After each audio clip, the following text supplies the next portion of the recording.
exactly what you should be doing. And I have not behaved one single day of my life. Not one day of my life have I behaved, and I'm fine. I need your help. I can't tell you what it is. You can never ask me about it later, and we're gonna hurt some people. Whose car are we gonna take?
On the Nikki Medoro Show. The reason why, and I am dressed up in a bit of a costume here. Anybody can guess. I'm from Run DMC. Let's see. Is it? It's tricky. Does everybody get that? All right. Happy Halloween. I was a bit behind because I'm like sitting in this studio, in my home studio, and I keep hearing Halloween music. Now, not the Halloween music I was playing, like the Monster Mash and Rocky Horror Picture Show. And I'm like, where is that coming from? So I think my husband has it playing somewhere in this house. It's not. There is a school that is very, very close to my house that is blasting Halloween music. So much so that I can hear it inside my house. So happy Halloween to everybody. Thank you so much for joining us on our Halloween show. We're waiting for Kim McAllister to slide on over. I loved the Halloween music that I was hearing on Mark Thompson's show. I do want to always start the show by saying a big thank you to our exclusive sponsor, Steve Moskowitz. If you need any sort of tax help, just give Steve a call, 888-TAX-DEAL or MoskowitzLLP.com. And of course, hit that thumbs up button right now for each and every show. We really appreciate it. Again, if you're new to YouTube, it helps expose us to people that didn't already know us. I know Mark was mentioning we did a Twitter Spaces over the weekend. I put a bunch of links on my Twitter page. It was a Twitter Spaces. Chip Franklin joined us. It was Mark and myself. It was a great time. We talked some politics. We were able to interact with some listeners. And it's just another way where we're really trying to get the show out there. If you want to know how to share this show with your friends and your family and help us that way, just go to the Nikki Medoro Show at thenikkimedoroshow.com, or you can email me, thenikkimedoroshow@gmail.com. But thenikkimedoroshow.com and Gmail, it's the same thing, is a place where you can also get the links to the YouTube and, of course, our Patreon. Which, again, it's been growing every day. I get messages from some listeners about how you want to help the show, and I really, really appreciate it. So let's do this again. TheNikkiMedoroShow.com is the website. TheNikkiMedoroShow@gmail.com, of course, is my email address. You can donate any amount. We do have the Super Chat feature up and running. This is our second week, the start of our second week for that, and that's amazing. So I'm really, really stoked. Going to give a shout out to James for a super sticker. Thank you, James. Kevin Hobbs, $20. Oh, Kevin, thank you. Thank you so much. People are loving my costume. Yeah. Full disclosure. Okay. So I'm from Run DMC. Hence the tricky. I had the t-shirt already, right? Because it's like a ghost trick-or-treating, right? And then my husband and I actually won a costume contest for his company several years back. We matched. We were twinsies. So I'm wearing the earbuds because the headphones don't really work with my Kangol hat. So we are going to get, so many of you also sent in pictures, wins and fails from Halloween. absolutely love all of these pictures.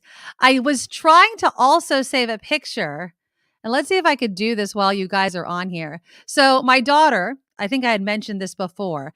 My daughter had decided to be the alien from Toy Story, and she got the headband and it had three eyes on it.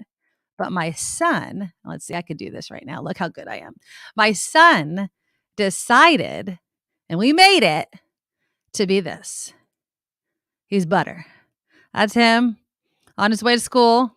We got him yellow sweatpants. I was in charge of painting the butter right there. Foam. It worked out. So we'll see how he does at school today, and hopefully he doesn't destroy the costume before tonight. But yeah, he loved it. Phil emailed in his submission. This is what he wrote in his email. He's like, you asked on your show what people do on Halloween in snowy places. Because I was saying, look, are there sexy witches, right? Sexy pilots, because it's apparently the one day of the year where young ladies can dress any way they want to and not get criticized for it, which is fine. It should be 365, if you know me. So Phil grew up in Denver, or just outside Denver, Colorado. And there was one year when it snowed on Halloween. He wrote, it was the year that I had the idea for a Birdman costume. My mom made this shirt, and I put a lot of time into the mask. And so let's show Phil. There's Phil as Birdman. But then Phil goes on to write, since it snowed, my mom made me wear a heavy winter coat when I went out trick-or-treating. I got to the first house, and our neighbor asked who I was, so I pushed my mask onto the top of my head. When we went to the next house and I didn't put my mask down, I left it there for the rest of the night. So basically, I trick-or-treated all night and just my heavy winter coat is my costume. Happy Halloween. Yeah, it always seems to happen. I love that costume. I mean, you don't need the mask. You just need the wings, right? I mean, look at those wings. There was one year, my kid, I think it was the year that my kid actually won. Might have been the year my kid, Dylan, my son Dylan, who won his butter. He went as a haunted house. It was awesome. We still have it. It was hands down one of the best collaborative family costumes that we have ever built. But someone, I believe it was that year, went as an owl. And I mean, it was so good. It really looked nice. And so I love all of them. We are going to, throughout the show, I will be going back and showing off some of the costumes that you have sent in. I had a bunch from one woman who dressed up her twins every year. So cute. I don't know what I would do. I know someone with twins, and then another little boy. And they're very close in age. And it's just absolutely adorable. We do have a big show coming up. Kim McAllister actually has a friend that we'll be talking to after the bottom of the hour that is like I am. Loves scary movies, loves haunted houses. So we'll kind of bond over that. There's a bunch of haunted houses. There's the haunted house, if you're in the San Jose area on Church Street, that is only open today and tomorrow. I think they have like a non-scary version starting at like 4 to 6 or 4:30 to 6. And then they scare you at 6:30 to 10. But it's only 2 days. And they put so much work into this haunted house, but thousands of people go through it. So if you're in the San Jose area, someone had sent me a link to that. That's one of them.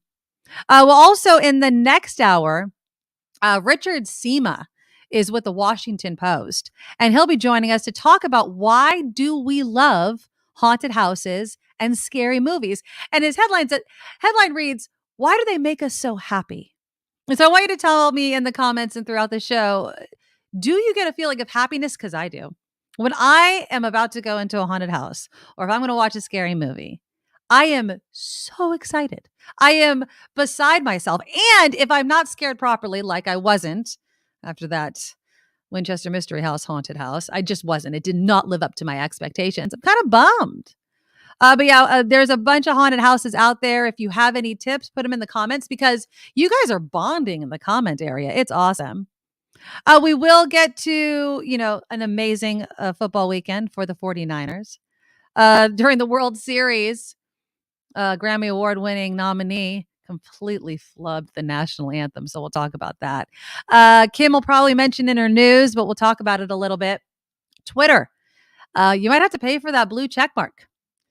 $20 $20 to keep the check mark. And I'll also get into a bit of the history surrounding that blue check mark because it wasn't always there. I think it was 2009 when Twitter actually launched it. And it was because of a lawsuit by Kanye West and Tony La Russa saying, look, these people are impersonating us. You need a way to let people know that they're actually interacting with us. Happy Halloween, Kip McAllister. Halloween, are you? What are you? I'm from Run DMC. It's tricky. Yeah, tricky. That was what I had around the house. So that was my Nice. costume. I'm assuming that you're in the best Halloween costume ever. I just can't see it, right? I am amazing right now. I am dressed as a former KGO newscaster. Oh, I hands down have best. my long skirt on and my cardigan sweater, Okay. and I'm ready to rock and roll, There you go. sister. Perfect. Yeah. So I was telling everybody, let me show you because I don't know if you actually saw it. I have to give props out to the things that I do, Kim. You know this. So this was Dylan's costume. There you go. Oh my gosh, I it looks made him into butter. amazing. Yeah. How did you I'm pretty do amazing. it? It's really easy. It was a lot of work, kind of. So the butter part's just on a clear shower curtain. The top's foam. And the bottom's obviously just yellow sweatpants. And It that's looks about amazing. He had to be a Thank short stick so you. he could sit down, but I'm really impressed. Yes, exactly. That's exactly right. So See, I love you because I would have just gone Amazon.com butter. they don't have one. They had a butter costume for an adult. I am raising short people. So that's not happening. He was going to be dragging the butter stick behind him. Did you guys have a Halloween? I had to go to the elementary school Halloween parade this morning at the crack of dawn. Oh, yeah. Did you do all that or no? Because your No, kids are in middle school now? They're in middle school and their parade, apparently, the rules at this school are you wear your costume. And then throughout the day, the school day, I guess there's somebody or some teachers that will give you a pass or like a ticket because your costume's so good. And only those people get to be in the parade. Oh, it's not an inclusive event. You No. have to Well, I mean, your everyone has to costume go be out there. good? Yeah, it's like the whole school has an assembly, but the unless only you're- people, yeah. Oh, I like that. It's so you have to try. I think that's the whole thing. It's like, just try. Don't just show up with, Like you can't slap a butterfly antenna on your head a and hope to be Kangle in and the some parade. sunglasses and a No. jacket you already had. No, you can't do any of that. No. So- Oh, Dylan is so getting in the parade. Exactly. He Dylan, is. I would hope so. That's why he wanted a homemade costume because it's the homemade costumes. What that did I always Marley get wear into. today? She was the alien from Toy Story, you know, the one that comes out of the vending machine with the 3 eyes. Oh, yeah, okay. Yeah, so her and her girlfriends are doing that. You know, Oh, blue top, cute. gray sweatpants, Yeah. a headband. Easy peasy. I don't even think half the girls are wearing it to school. I think they're only going to wear it tonight, but Yeah. she wore hers because why not? It's Right. Halloween. So there you go. It's a day to be scared, but not about everything having to do with Halloween because in the coming year, I'm hoping not years, you know what could be frightening the heck out of us is the labor market. From labor hoarding to layoffs, get ready for a brutal U-turn in the job market. We heard that. Yeah, this according to George Pearkes, who is the global macro strategist for Bespoke Investment Group. And George joins us now. George, thank you so much for joining us on the Nikki Medoro Show. Hi, Nikki. Thanks for having me. Okay, so lay it Happy on Halloween. me. Happy Halloween to you. I don't want to be frightened by the job market, though. So explain to me. I want to start at the beginning, though, because I think people come at the job market from whatever situation they find themselves in. If you have a good job, you're being paid well, you're like, it's all right. But if you're not, if you've been struggling, you look at it a different way. So if we could start off, George, by talking about job market perception, the hope versus the reality. Absolutely. So I think it's important to sort of set the scene. During the 2009 to 2019 period, we saw the labor market transition from one of the worst labor markets in American history, very high unemployment, very low wage growth, to something that economists like to describe as a much hotter labor market, much, much lower unemployment, much stronger wage growth, much faster real income growth. So just generally, if you wanted a job, it was much easier to get one in 2019 than it was in 2009. And that was a very positive development. We didn't see a big increase in inflation over that period. So the central bank and other policymakers were able to say, okay, well, we'll just let this labor market run hot. And that was a good thing for everybody. We saw less income inequality. We saw faster wage growth, more spending power, just generally good stuff happening for American workers. Then COVID hit, and that threw a real wrench in the works. And policymakers responded to that by slashing interest rates and doing a bunch of fiscal transfers. Basically giving people money to spend that made up income they lost from COVID lockdowns or from changes in consumer spending that led to layoffs. That was good, but it created big distortions in the labor market. So we had a sudden, massive, unprecedented spike in unemployment, and then a whole bunch of stuff started getting weird. So wage growth, for instance, for the types of jobs that are viewed as sort of entry level, or I like to refer to them as low prerequisite jobs. You don't need a high school degree to work as a server at a restaurant, but wage growth at those service level jobs just exploded. Because a lot of people didn't need to work in those sectors. They had some cash from the government to sort of see them through the pandemic, and so they didn't feel a lot of pressure to work. And there was a lot of demand coming back, and people were afraid of the virus. And so there were a bunch of distortions related to the pandemic that emerged there. And as we've sort of moved out of that, the labor market has gotten towards more equilibrium. We've seen, that's a technical term, but what that sort of means is balance. We've seen wage growth come down to more sustainable levels. We've seen unemployment remain low, but not get too extreme. And we've generally seen good outcomes for people that are looking for work. If you want a job, you can find one. So we've now transitioned out of the sort of immediate pandemic era, and we would be back into a labor market that looked more like 2019 if it weren't for inflation. Inflation is obviously something that scares economic policymakers. Households hate inflation. People just generally, if inflation is high, people are unhappy. It's really that simple. And this is not a new phenomenon. Governments have been dealing with this since as long as crowds can form and complain about the price of bread. So inflation is happening. And so policymakers are tightening fiscal policy. So less spending by the government, higher taxes, and less accommodative monetary policy, higher interest rates is essentially what that means. And so what we're seeing that labor markets start to cool off. But we haven't sort of seen them fall apart yet. That's probably going to happen if the current path of policy continues to fight inflation.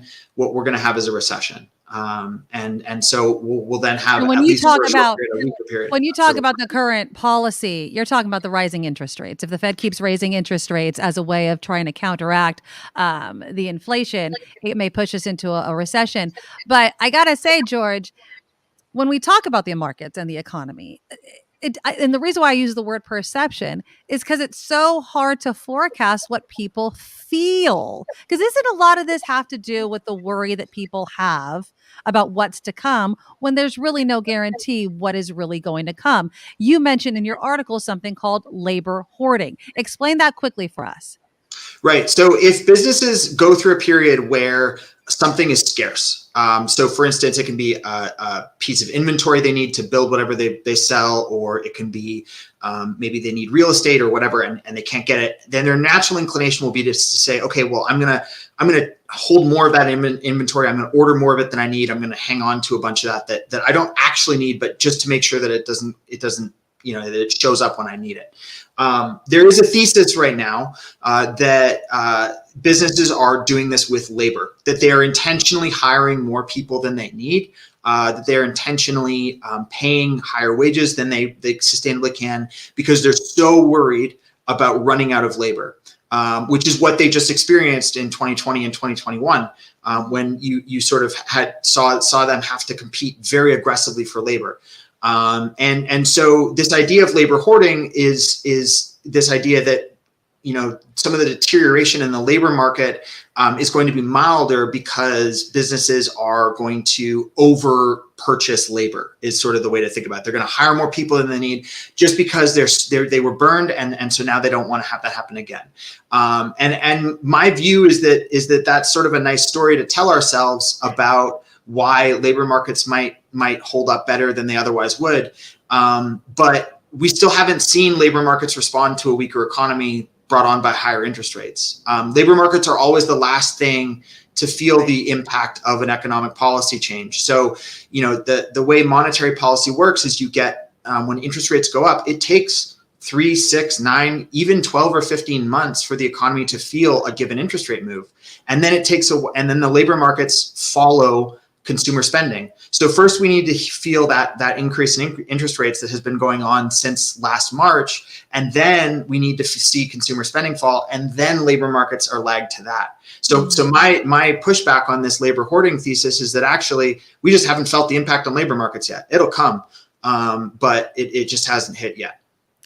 So how do they prepare? How do companies prepare? I mean, should we be focusing on the labor hoarding? Should we be focusing more on the layoffs? I mean, if people are hoarding workers, if they overhired, right, they overbought into employees, then obviously the counter 6, 9, 12 months later, there's going to be a lot of layoffs. And what is that not only going to do to obviously our unemployment rate, but again, back to that perception of where we are economically as a country?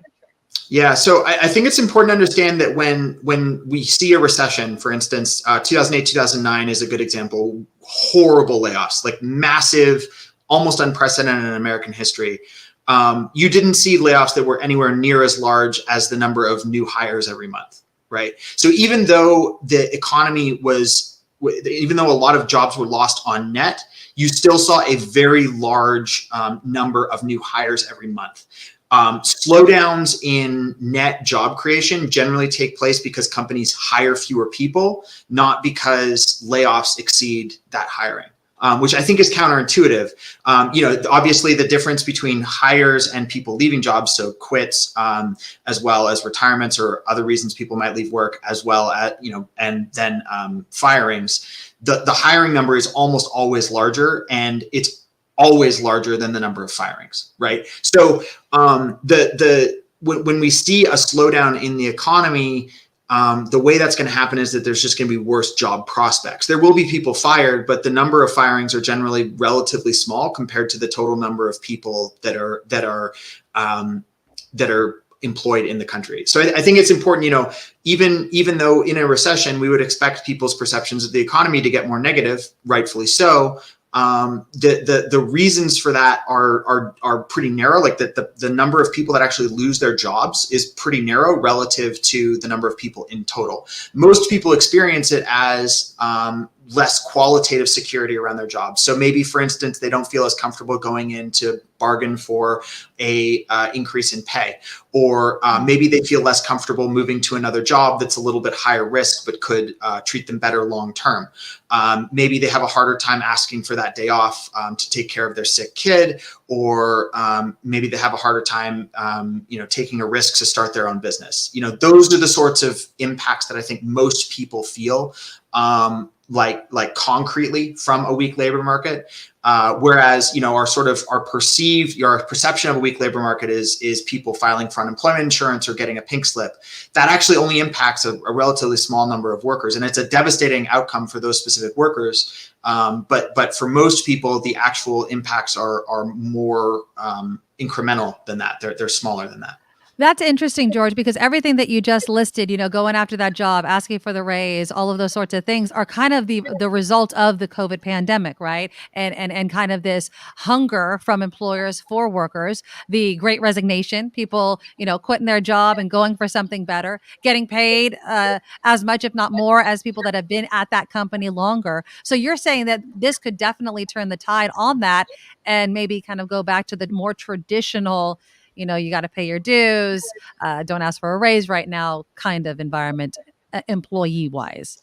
In the short term, yeah, for sure. I mean, that a recession is a weak labor market, is a decline in labor market demand, among other things. And so if you've got a weaker labor market in the short term, then you're going to have employers are going to have more bargaining power over employees. I mean, it's just that simple. Now, there are reasons to believe that in the aftermath of that recession or relative to other recessions, that the labor market will be stronger and tighter than we've experienced. So for instance, compared to 2008, 2009, there's no reason to think that unemployment would run, at double-digit rates, or that, it would take years to come back to where we are now.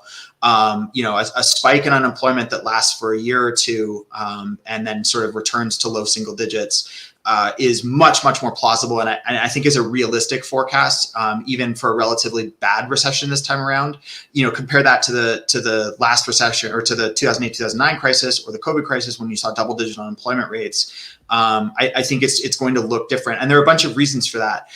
The U.S. has much worse demographics than we have historically, so there are fewer people in the prime working age that are the people you would expect to be working. I think there's a really strong meme that people in my generation. I was born in 1989. I'm a millennial. Millennials don't like to work as much as past generations. Well, there have been about, I think, 6 months since 1992 when prime age workers, so 25 to 54-year-old workers, people that you would expect to be working, have had a lower employment rate than right now. Everyone's working right now if they're in that prime age, relative to history. So we've seen a huge decline in immigration, a huge decline in aggregate birth rates, and natural population increase. So we're short a bunch of workers, and that's going to have consequences for how low the unemployment or how high the unemployment rate can get, and how much labor bargaining power there is relative to the employer's side of the equation. And I mean, the other thing is unionization rates are maybe starting to rise for the first time in 40 or 50 years, which it's nascent and small so far. But if that sort of catches on and goes broader, that's a huge change and really different from the last half century. It's going to be very interesting to watch. Go ahead, Kim. So I have a question for you, George. This is Kim in the Nikki Medoro newsroom. The question is based on the types of jobs that we could lose, because right now, at least from what I'm seeing, is customer service positions in restaurants and stores, help wanted signs all over the place. But every time I write a newscast, there's another layoff at a tech company. So what is it? Does it matter as far as whether we're headed to a recession or not, what type of jobs we're going to lose?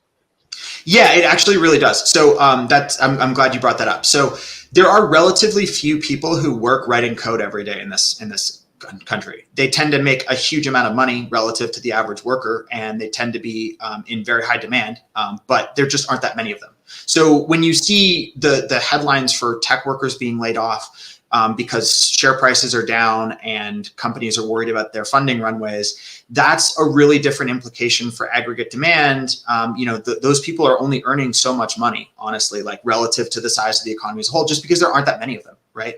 And if those people go from earning $275,000 a year with phenomenal perks to earning $250,000 a year with okay perks, that's not how you have a recession, right? The way you have a recession is large declines in aggregate demand. And so far, we haven't seen that yet. I do think that there is reason to believe that I like to call this segment of the labor market low prerequisite, because I think it's demeaning sort of to refer to, for instance, a server at a restaurant as low skill. I've worked in the service industry like when I was in high school, and I'm sorry, a line cook or a server is not low skill, right? Thank you. They don't have a lot of formal education, but they've got a lot of skills, right? Yeah. So that low prerequisite side of the equation, service jobs, people working in restaurants, people doing customer service, even people doing lawn care or that kind of stuff, domestic workers. There is good reason to believe that segment of the labor market will be historically tight, not as tight as it's been in the past couple of years, but tighter than we're used to, just because so few people want to work in that kind of job, right? The rate of education among natural born Americans is easily the highest in history. And a lot of the incremental immigration flows we're seeing are relatively well-educated people as well. If you have a college degree, you do not want to be working at Starbucks, right? Like, I mean, you'll do it if you have to, but generally you're going to be able to find something different. And so we've just seen there's just fewer people available to work those jobs, and especially at the sort of suppressed wages that were so common in the period of low aggregate demand from 2008 to roughly 2014, 2016. So, to answer your question, I think that segment of the labor market will actually outperform going forward. I mean, even if we have a recession, it'll be relatively temporary, because the fundamentals of the economy are still pretty good, and it's policy that's caused the recession, not, for instance, households over borrowing or corporations over borrowing or some sort of big shock like COVID. It's a dial being turned by the FOMC at the Federal Reserve in Washington. Wow. George Pearkes is the global macro strategist for Bespoke Investment Group. Smart guy. George, I'd love to get you back on the show sometime. I really enjoyed your article in Business Insider. I will link that to my social media feeds. George, thanks for coming on the show. Thanks for having me, Nikki. Nice talking to you, and we'll talk again. Okay, good. Happy Halloween. Yeah, smart guy. Really, really smart guy. And again, I loved the fact of him talking about the perception and the labor hoarding and what companies are doing. Obviously, Kim and I are doing the show because we have felt firsthand the effects of people downsizing, companies downsizing, companies making a different type of transition. Those sorts of things are just going to happen. And he says it could happen in the next 6 months. It can happen in the next 12 months. We're just going to have to wait and see. All right, let's do a quick news update, and then we're going to talk and have a little bit more fun on this Halloween show. But first, some headlines. Now, from around the world to up your street, the Nikki Medoro Show presents News Czar Kim McAllister. Happy Halloween, everyone. It is the Nikki Medoro Show. I'm Kim McAllister. This report sponsored by tax attorney Steve Moskowitz at 888 Tax Deal. The man accused of attacking 82-year-old Paul Pelosi being charged now with assault and attempted kidnapping. The official charges come after last week's break-in at the Pelosi's San Francisco home. The U.S. Attorney's Office announced the charges today. 42-year-old David DePape charged with one count of attempted kidnapping of a U.S. official, that according to the U.S. Attorney's Office for the Northern District of California. And that charge relates to Nancy Pelosi and carries a maximum of 20 years in prison. CNN reporting today that DePape allegedly shouted, "Where's Nancy?"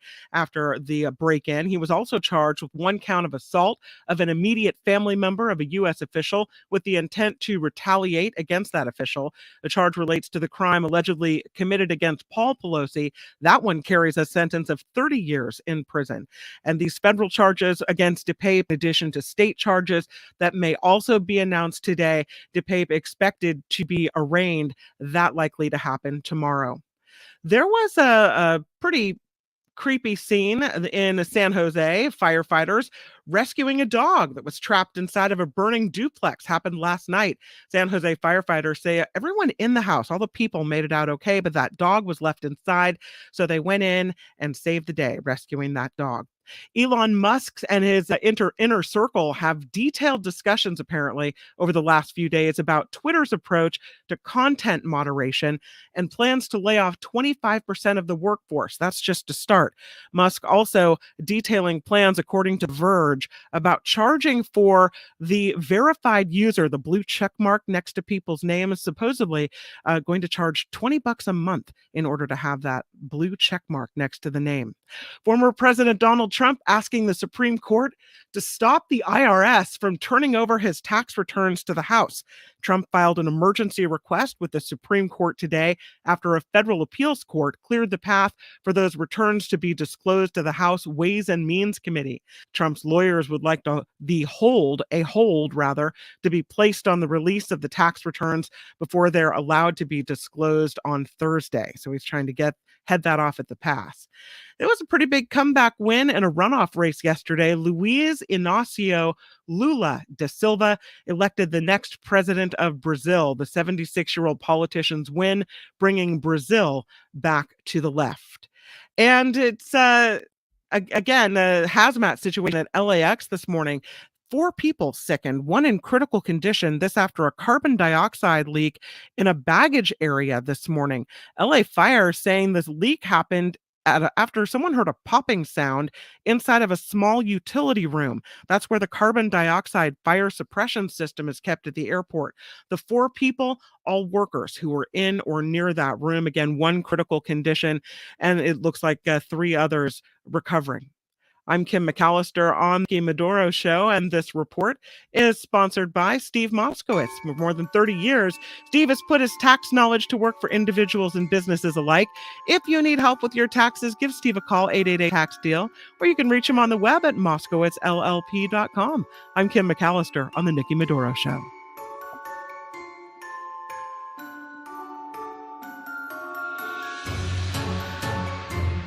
Oh, you're muted, Nikki. There you go. That's scary to not hear my voice, isn't it? All right, a little Halloween music for you. We will be getting to more of your photos in just a moment. Someone in the comments was asking, though, real quickly, about this broadcast tower. Another shout out to my sister-in-law who sent that to me as I started the show. Another question about my costume. I'm from Run DMC. It's tricky, so that's who I am. I just threw it together. I had all this stuff in my closet because I dress like this all the time. But we want to talk Halloween. And Kim, you called me this weekend and said, I know you love scary things. I know you love haunted houses. Mm-hmm. I have just the person to talk to, and it's your friend. I got a guy. Sean Cash. There you go. Hi, Sean. How's it going? Let me tell you about Sean Cash. Okay. Sean Cash is the reason I'm in radio. Really? So Sean Cash hired me as an intern at Quad 106.5 in Sacramento many, many years ago. Nice. But he has always loved Halloween. I think at one point, Sean, did you not have a coffin in your garage? Oh, yeah. Oh, I love that. I love that. So what did you do with this coffin? I mean, did you threaten people to like shove them in there and keep them in there overnight or something? No, we used to enjoy, my morning show partner and I, we used to do a haunted house, and we used to do it from his front door all the way through his garage and out the side door of his house. And the only way that you could get candy is to make it through the haunted house and get it on the other side. So I have everything from, it sounds weird saying all of this out loud. I have children-shaped mummies. I have coffins. I have all kinds of stuff that has lived in my garage for years for all of this. Now, where was this all happening? It was in a neighborhood in Roseville, California. Okay, so it was up in the Sacramento area. Okay, Yes, perfect. yes. And so, is it still going on? I mean, or did he only do it a couple of years? How long did he do that? No, so we did that for a long time, and I don't know if you can see it behind me. I have a super nerdy YouTube channel where I make a bunch of Star Wars props and costumes and things like that. And my youngest daughter is in elementary school, and it's been about 4 years since that school has done a haunted house for their Harvest Festival. And they had reached out to me. They had seen me making things on YouTube and said, hey, is there any way that you guys would be interested in doing a haunted house? And I said, funny you should ask. I got just the thing.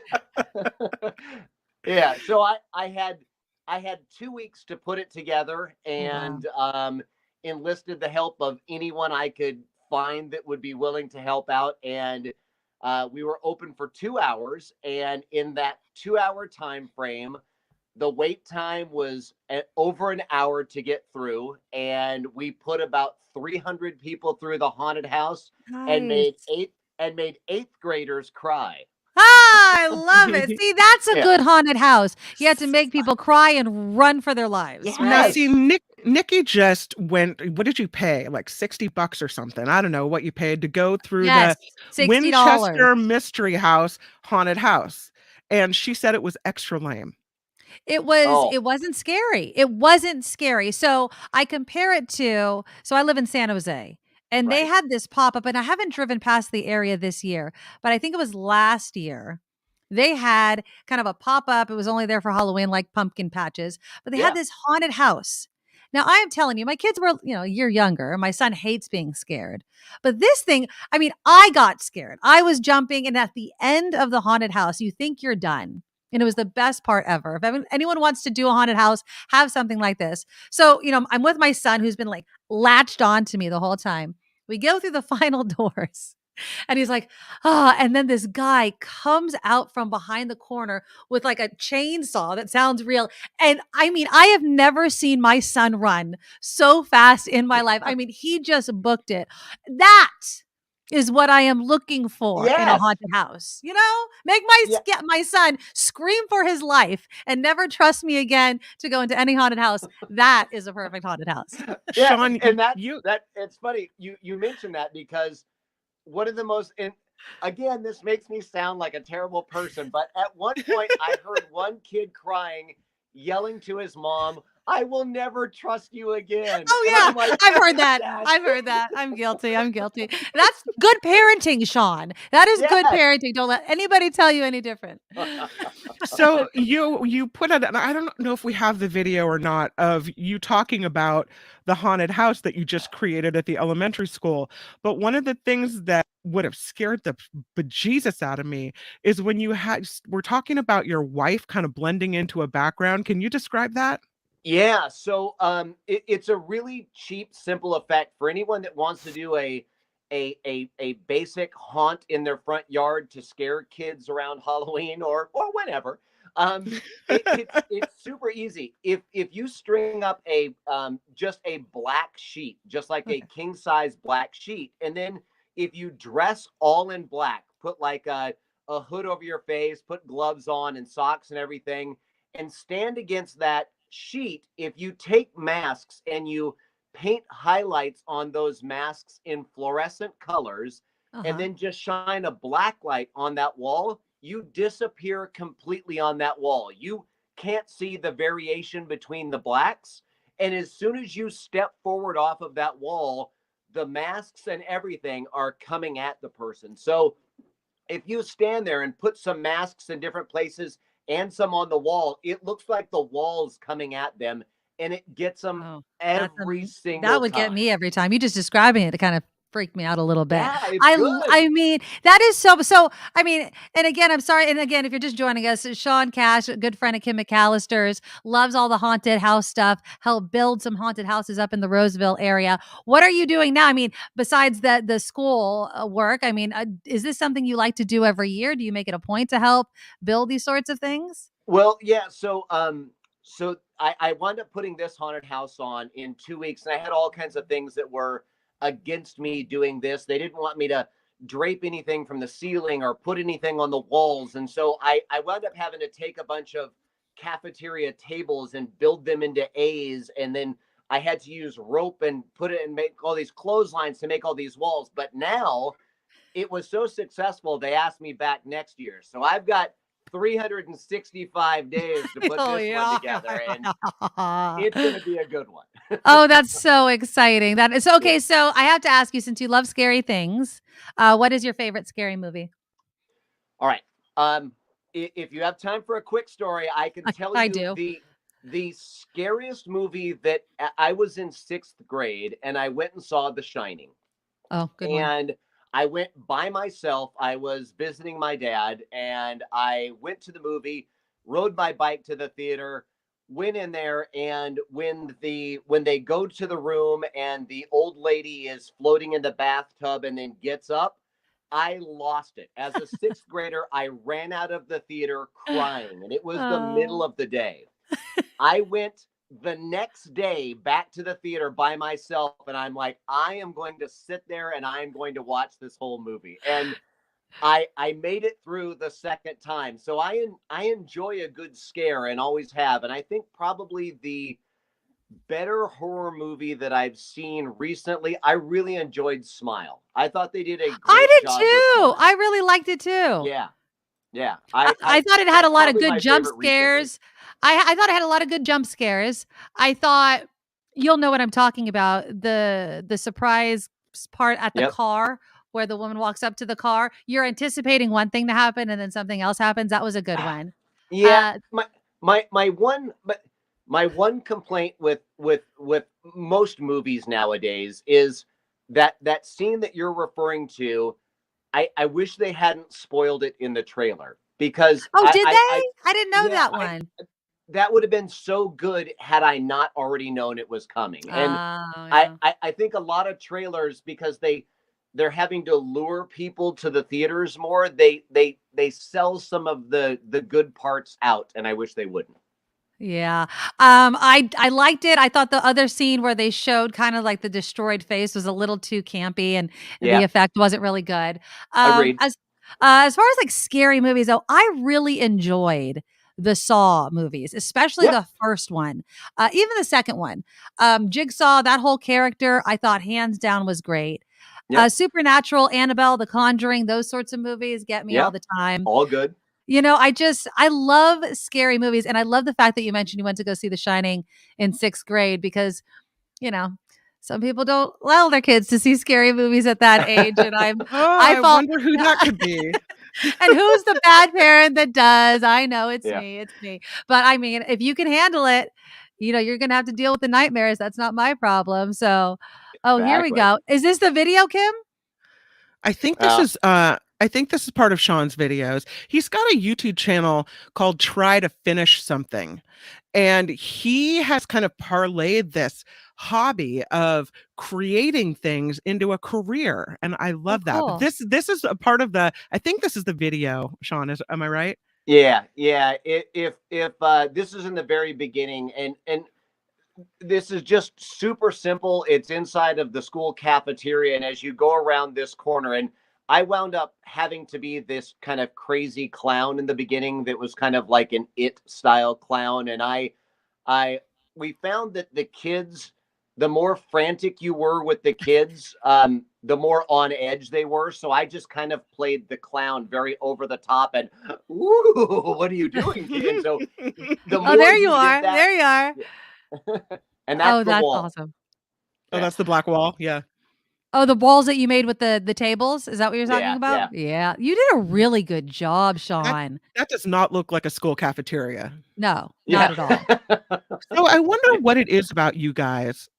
You both love being scared. And I Yeah, Yes. I mean, it's just I obviously I love you both. So there's something about that kind of person that I like, even though I'm not that kind of person. I hate scares. I mean, I guess I'm really easy to scare. So you guys would love that. But what is it about your personalities or your ability to kind of love that adrenaline rush or something about being scared? What is it? All right, Sean, go first. All right. So I will give you I'll give you this. So at the radio station that I used to work at, we used to carry the Adam Carolla show, and he talked about in the morning he would um, jump into the pool even when it wasn't summer, and that little bit of cold would give him that adrenaline rush that would get him throughout the day. And I think my feeling of a scary movie and that jump is it's a jolt of adrenaline that you don't get anywhere else. And I I enjoy that in a controlled, confined environment, being able to have that fright or flight and know that in the end I'm still safe. It's putting me to that mental test, and I enjoy that. Exactly. And I'm just going to piggyback on that. It's the feeling you get before you're scared. Right. It's the Yeah. buildup. My husband, he knows when I'm like about to get scared. If we're watching a scary movie and he always tries to get me a little bit before and I tell him to stop it. And even though, I'm like, stop it. I'm yelling at him. I love it. I mean, I Yeah. just love that feeling of, just like you mentioned, it's fake. You're going to be okay. It's kind of like a roller coaster, right? You're strapped in, nothing's going to happen, and it's still frightening. You still know when you're at the top of the drop, it's going to be intense, and that anticipation just gets my blood going, and there's Yeah. just nothing like it. And also, I don't mind gory things. I know some people just don't like to see it. I don't mind it. I don't mind bloody clowns and knives, and I'll cover my eyes because it is still gross, but I laugh at the same time. And so I don't know. I hands down my favorite movie genre. My favorite time of year is Halloween. I wish though, Sean, that we were a house that did one of those haunted houses where the kids would come in, just don't really have the neighborhood or the house to do something like that. But I mean, are you going to be working with your friend again? I mean, do you do those in addition to the schools? Is that something that you guys do every year? No. Ever since ever since the morning show disbanded and we went different places and stuff like that, we don't do that anymore. And his kids are older, and it right now it's going to just be a focus on the school haunted house. And I do have some friends that still do haunted houses in the area, and I'm glad that at the post-COVID, I'm glad to see haunted houses are back. And so I might do some other stuff with some people, and it's just fun. It's a lot of fun. Keep us posted if you ever do anything in my neck of the woods. I'd love to go check it out. He is Sean Cash. Find him on YouTube. Try to Finish Something. That's the name of his YouTube show. Sean, I have fully enjoyed our conversation. Happy Halloween. Thank you very much. Thank you so much. Happy Halloween. That was so much fun. He's awesome. He's a really cool guy. You know me so well, Kim McAllister. I know. I knew you would love him. Like, when you meet people and you just know, okay, these two people are going to really enjoy each other. Yeah. Exactly. I would just going through haunted houses also with people that love to be scared is something, going to scary movies, all of those sorts of things. When you are with your people, I like my scary movies. All right. I'm always the one that's like, I'll wait for you out here. I'll meet you at the other side. At Winchester Mystery House, one of my mom friends, we all went out to dinner beforehand. She was the only mom. She sent her daughter in. She was the only mom that didn't go. I was like, you would have been fine, honestly. But and this is a little more on a serious note, but just be, people, you don't want to ruin a good time with some real life horror, right? You heard what happened in Seoul, Korea, right? Yeah. I did. Oh my gosh. And the thing here is, now, if you haven't heard, what is it? More than 150 people, and they're mainly in their teens and 20s, which is really tragic. They died because these corridors, these blocks in Seoul are very narrow, and apparently the crowd control was not on point. I was reading, I think just this morning, because they're going over what happened. And what happened was all these people, narrow pathways, something happened. They started basically crushing each other. That in past years, there have been just as many people, that it wasn't as if this was a special year with more people than they'd seen in the past, because Halloween is, I guess, huge there. It was just not enough police doing crowd control, because you want to know what they were focused on? Drugs. They were looking for people that were either selling drugs or, ODing, or I guess something like that. And they weren't focused on maintaining the crowd control, and just a tragic situation. I mean, the videos over the weekend were absolutely horrific. And obviously South Korea is trying to deal with this, but 150 people, if you can believe it. So if you're out tonight, I don't know if there's some Halloween parties that you're going to be going to. Just be safe. And if it looks like there's too many people, just stay out of there, because it's just absolutely frightening. Absolutely. I was reading that in South Korea, it's not a big kids' holiday, but it's really big for the early 20s parties, bar hopping crowd. And that's where that happened, in this big, bar crawl. So it's just really sad. A lot of young people. And now we know from the United States, 2 college kids from the US. Was it 2? I only thought it was 1. Okay. Yeah, I mean, there's a lot of people, and it's one of the things you don't want to hear about, because it's supposed to be a fun time of year and going out. So that's just my please be safe kind of plea for people, because you don't want to see something like that happen. All right, in the next hour, we will get into a bit with Elon Musk charging people for that blue check mark. Also, we'll get to some more of your pictures, your Halloween wins and fails, because I've loved the pictures you guys have been sending in. But right now, he dresses up as the tax expert every single day. It doesn't have to be Halloween. And it's none other than Steve Moskowitz with Moskowitz LLP. Happy Halloween, Steve. Happy Halloween, and cool hat, Nikki. I like that. You look so I'm good. from Run DMC. I don't know if you All live right. on DMC, but yeah, so that was my costume for today. So You look great. thanks. So I'm sure that there are frightening, terrifying tax problems that people call you with every single day, not just on Halloween. There are, and usually it's like seeing a medical doctor. If you woke up in a pool of blood, you'd probably be scared to death. Yeah. And you call your doctor and say, "Oh my God, I'm bleeding." And the doctor said, "Well, yeah, you were sleeping on a razor blade, and that's why you feel a lot better."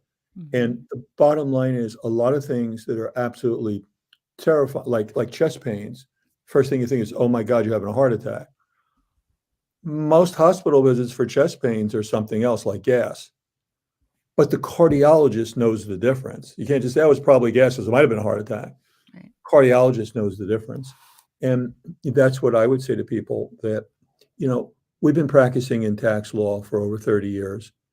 And we can tell you, look, this is serious. Here's what we have to do. This is minor. Here's what we need. In almost all cases, we can go to the government for you. You don't have to talk to them, deal with them, have anything to do with them. There's common problems. Like a lot of people just can't pay their taxes and they panic. And, the IRS is in the process of hiring these new 87,000 agents.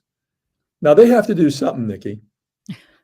They And do. part They of it, do. is to get the money for funding for things like ERC is collecting it from people. Mhm. So if you're on that side, you have a tax problem, call us. On the other hand, if you have employees or you had them in 2020 and 2021, you might be eligible to get $26,000 for every employee that qualifies. And there's two ways to qualify. One's the easy way that everybody's doing, but a lot of people are stopping there. There's a if you don't qualify on the first one, if your gross revenue didn't go down enough, that doesn't mean that you can't have ERC. There's just a far more complicated test. And we'll go ahead and see if you pass that test. Not everybody does, but a lot of people do. If you do, let's get every dollar to which you're legally entitled. On the other hand, not only do you want to keep away from the guys that are only doing the one test, the easy test, you want to keep away from these brand new companies that just came into existence to do ERC, and they're going to disappear when the IRS has a few questions to ask. They're committing out and out downright fraud, which the IRS is actively investigating because there's a lot of fraud going on right now. You have to know when you qualify. You have to know when you don't. And what we want to offer you is our skill and experience. And we've been practicing tax law right here in San Francisco for over 30 years. I love it. You're the man to call. You'll have the answers, and you could trust the answers you get from him. It's not one of these fly-by-night places. Steve Moskowitz, like you just said, been around for decades. So give him a call, 888-TAX-DEAL, or simply find him online. Go to MoskowitzLLP.com. Steve, we'll talk again soon. Thank you. Thanks. Bye-bye. Bye. Yeah, so give Steve a call again, 888-TAX-DEAL, MoskowitzLLP.com. Okay, we are going to get some news. We'll also get to your photos. I've been loving the Halloween wins, fails, oh so cute pictures of a dog and some twins. While I'm thinking about it, if you guys could hit that thumbs up just once during this show and each and every show. The thumbs up supports our show. YouTube, that's the way that they decide whether or not they're going to, expose our show to people that aren't listening right now. Also, a big thank you to everyone that has been supporting us financially. Our Patreon is up and running at thenikkimedoroshow.com. You can go to thenikkimedoroshow.com to find our Patreon. And honestly, if there was ever a way for me to express to each and every one of you in every single moment how much I appreciate it, this is my moment to tell you thank you, thank you, thank you. It will help us financially support ourselves and hopefully down the road grow the show.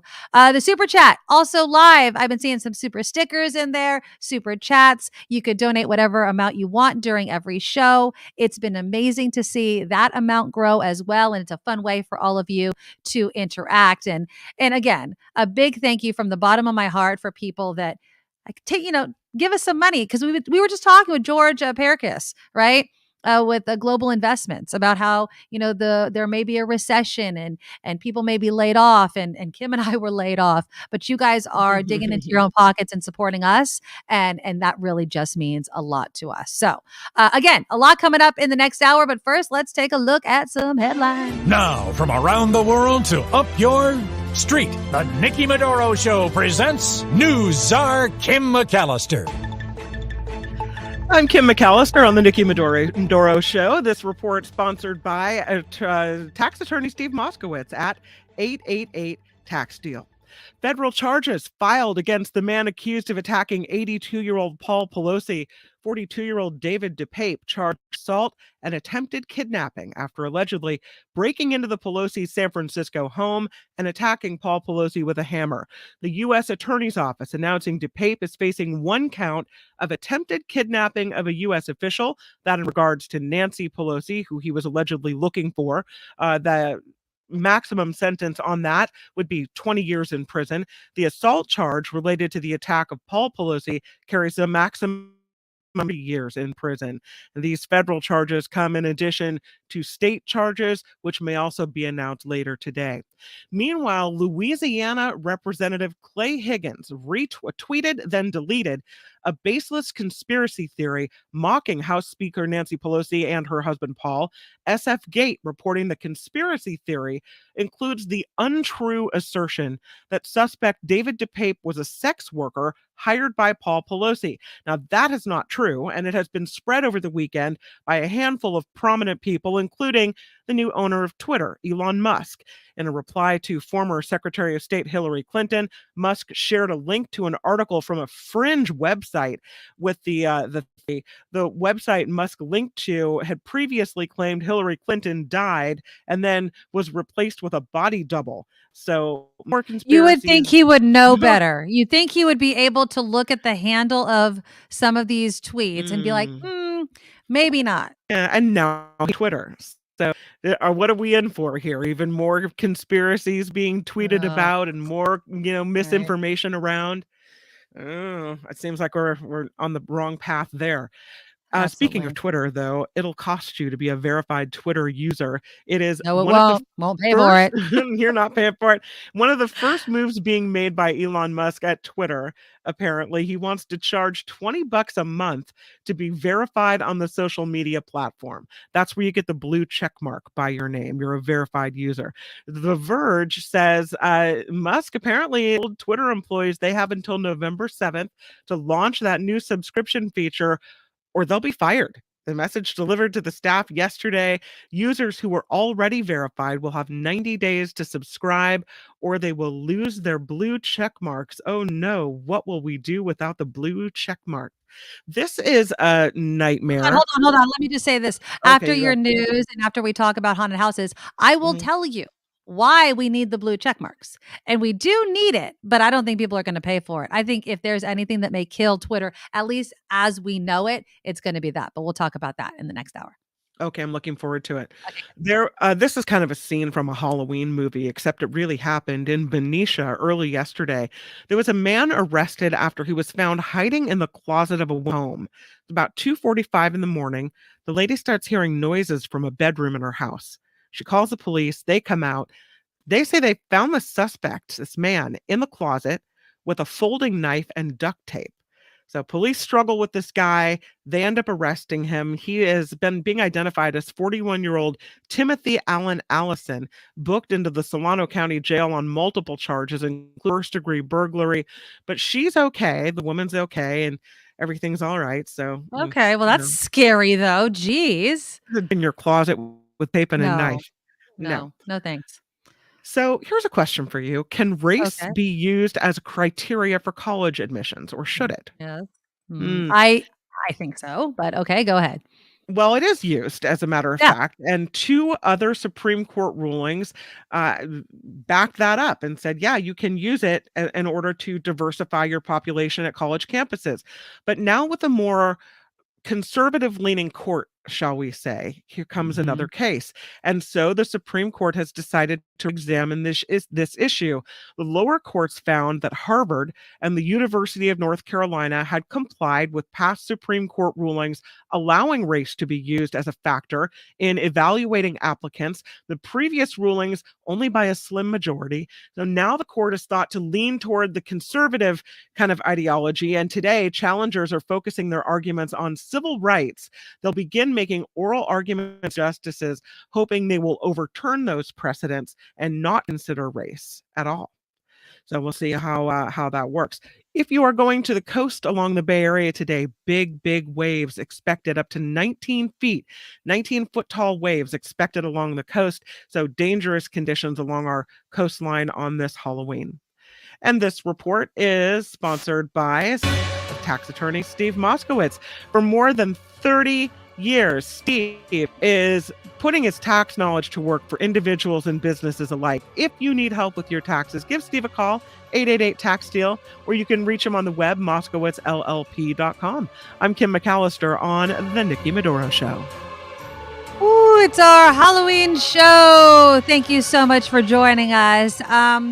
Anybody that's listened to my show for any amount of time knows I love being scared. And I do want to say thank you to my husband who's listening and actually pulled out some of our old costumes. So I was mentioning before, my son dressed up as Butter this year. If you missed it, here it is. So we made that costume. Cute. Love it. We made that costume. It was very simple. Shower curtain right there, square foam, which was quite interesting to go by, but that was really funny. And then I'd said we had made him, hands down, my favorite costume, which was the haunted house. And here it is. So there was a hand that he controlled from the inside. We cut the door. He was the ghost. So that's why he's up through the roof. I mean, this doesn't even do it any justice. If we had the side profile of it, there were googly eyes and everything like that. So it's really cute. It was really cute. We have it hanging in our garage. We absolutely love it. So I'll get to some more of our pictures, but there's a reason. There's a possible reason, I guess, on why we like to be scared. We just had Kim's friend Sean on talking about why he loves haunted houses and being scared. And he was kind of talking about that adrenaline rush that he gets. And for me, I was mentioning, even though I'm scared, I'm safe. And Sean was echoing the same thing. Mm-hmm. Well, there could be an actual science behind why we like scary things. And so joining us now to talk about it is the Washington Post's well-being reporter, Richard Sima. Richard, happy Halloween. Thanks for joining the show. Yeah, happy Halloween. Spookiest day of the year. I love it. I love it. Okay, so you wrote this article where you look at the science of what you call recreational fear. What have you found? Yeah, I mean, basically what you're saying is that people like fear, even though this emotion is typically, not a really positive one to have. It tells us what is dangerous and what to avoid, but we go to haunted houses, we dress up in scary costumes like a haunted house. So it's like in some contexts when we're safe, it's fun. Yeah. And there's actually a body response that happens when we're scared. Oh, definitely. Yeah. So you mentioned the adrenaline rush, and that's one of two broad reasons why we like fear. The adrenaline rush, though, is like, when we're scared, our endocrine system kicks in. So we release all these stress hormones like adrenaline, noradrenaline, and cortisol that help our body prepare to face whatever danger we're going to face. But even when we are in a fake dangerous situation, like watching a scary movie, our brain still responds as if Michael Myers on the screen is actually there, and present danger. So it activates the parts of the brain that are involved with dealing with real threats, like the amygdala. And there's like studies at haunted houses where they, talk to people before and after they go in, and they take brain measurements and find that, yes, people feel better after they exit the haunted house, and their brains are less reactive to following stressors. Like after they've gone through this really stressful event, they are less reactive to future stress. Which is interesting, Richard, because you would think that, let's say seeing a bloody mask or a bloody clown or fearing for your life or running away. I was telling the story before I brought you on. I had taken my son to a haunted house, And he thought it was the end of the haunted house because we walked out the doors. And then right then somebody with a chainsaw was chasing him and he like ran so fast. I fully enjoyed it. He's fine, I'm sure. But the whole elevated mood thing goes against something that's more serious, where when terrible things actually happen in your life and you witness them, that's completely different. That's PTSD and trauma. What is the difference there? I think you mentioned it with, I think Sean was the example, is like you are in this safe situation. So even though you're responding physiologically to the danger, like it's good that you are not actually in danger. Right. So you do have this sort of like rebound of like, oh yeah, that's fine. But actually, like these researchers at the Recreational Fear Lab in Denmark found that there's 3 types of people who like fear. One is the adrenaline junkies, which it seems like you might be. But there's 2 other types that the adrenaline rush is not really what they're there for. Instead, this recreational fear is a opportunity for self-discovery of how they respond to fear, how they can regulate their emotions. So adrenaline junkies is one, but there's also white knucklers who don't like lean into the fear. They sort of like try to keep it sort of like emotional distance from it, maybe make it funny, but they're still enjoying the thing. They're just not like maybe going to let themselves scream as much or be engaged as much as the adrenaline junkie.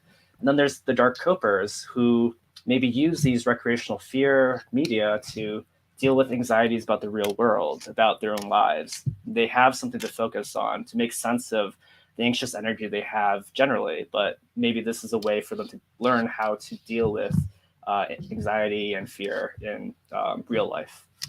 Is there any downside to either not watching scary movies or like avoiding that altogether? I mean, should people have the ability to handle this sort of fright? Yeah, that's an interesting question. I don't think there's like a prescription necessarily that everyone should do this, but the researchers I talked to are actually trying to make a VR game that puts people in fear situations that are calibrated to their comfort level, like right at the edge. And the research shows that we each have a sweet spot of fear. If it's not scary enough, it's kind of boring, it's not enjoyable. If it's too scary, you're too anxious for anything to, you know, like be enjoyable, and you might like actually feel traumatized. So if you keep yourself in this sweet spot, maybe you can, you know, slowly over time learn how to manage it and maybe push your comfort zone. But I just want to mention one other interesting study that came out of the COVID pandemic was they looked at you know, people's responses at the big onset of the pandemic in March of 2020, and found that people who were horror fans seemed to be more psychologically resilient, which goes with this idea that, you know, they're playing with fear, you know, this fake danger, but they're managing that emotion, and maybe it had something to do with helping them deal with real danger when it arose. That's interesting because during the pandemic, full disclosure, I refused to watch like Contagion, that movie. I was like, you know what? No. I thought about those scenes, right? I know those scenes like the back of my hand because I've watched those movies, but I don't need any more of that because the news has all of that out there right there for me. Richard Sima with the Washington Post, he's the Well Plus being reporter. I fully enjoyed it. You're always welcome back on the show. Thank you so much. Yeah, thanks for having me. Happy I Halloween. enjoyed it. Happy Halloween. Have a good one. Bye-bye. Yeah, that's interesting how if you watch a lot of scary things and you kind of enjoy that, maybe you would be able to be more resilient to real life trauma like a freaking pandemic. So I guess that means I'm the first one to fall. What is it? There's a meme that said like if the zombies are chasing, I'll trip you and run ahead, or like you're the. Or it's like when you're running from a bear. I don't have to run fast. I just have to run faster than you. That's right. That's all I'll be the fodder for whatever, you know, horrible thing is happening, and you'll be resilient and bouncing your way through. Yeah. I'm like, oh, this is the chainsaw part. Just follow me down the maze.